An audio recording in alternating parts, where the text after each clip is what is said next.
Hi, my name is Jake, and I'm going to be taking you through a couple of places to do, where you've got things to do in the El Paso area that would really be cool for anybody who's not from here. Now, I'm going to be starting off with Fuego Tanks right now. As you can see, there have been a couple of pictures going through here. Really cool place, just outside of El Paso. They've got a ranch and a lot of tours that you can take through the mountains and the hilltops. And one of the really cool things about it is that they have um, the nice ranch house that used to be there, where you can go in and see some of the stuff from the time period.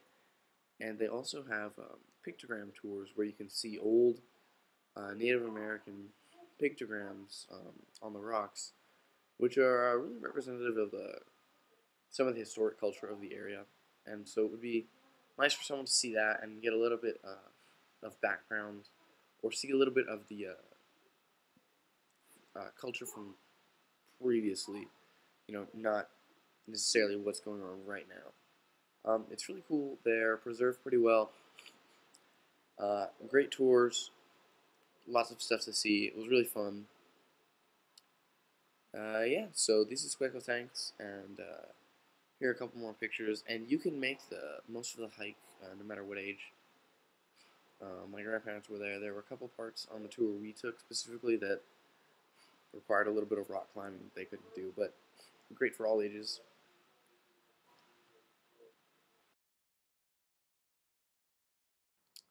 Alright, up next we have border mile marker #1. This is a really cool location. It's U.S.-Mexico border mile marker #1.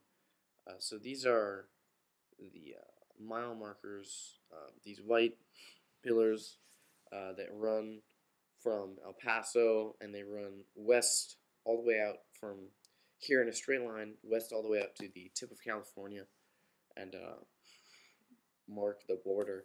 It's really cool. It starts here in El Paso, and right across the border, as you can see, is a Francisco Madera statue and kind of a little memorial site.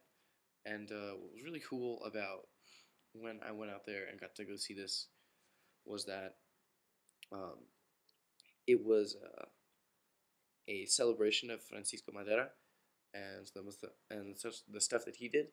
And so they had tents, and there had been a lot of people out there beforehand. So that was really cool. Great place to see, border of the U.S. and Mexico. It's a little tricky to get to, but something really cool to see that I don't know, that I've never heard a lot of people talk about, or that have seen it before.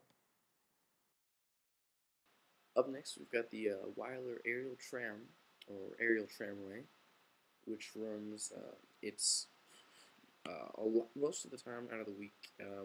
Well, actually run on most holidays, which is a really nice thing.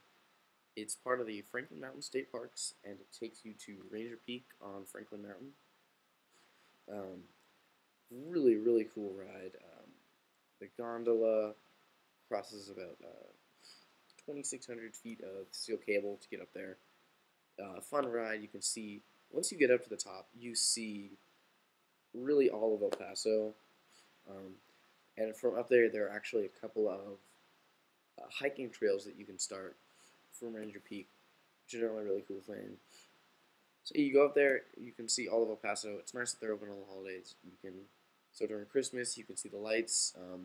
They're not really open at night, which kind of stinks, but they, as recently as the evening has been getting a little bit earlier, and it gets dark around 5:30. They do close a little bit earlier, but in the evening, beautiful view of El Paso. If you live here or know where your area in El Paso is, it's more than likely that you'll be able to find your house or apartment building, your grandparents' house, your friend's house. You can see it all from up there. Great 360 views of El Paso. It's really cool for someone who wants to really experience how big El Paso is, all from one spot.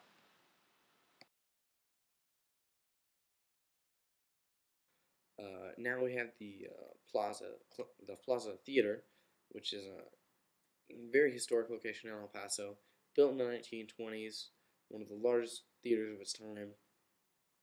still every fall hosts the Plaza Classic Film Festival, which is in fact the largest classic film festival in the world. Really great if you like classic films, love coming to see films. Great way to do it. Every fall, I'm sure you could look it up, and you will find everything they have. They've got a great website.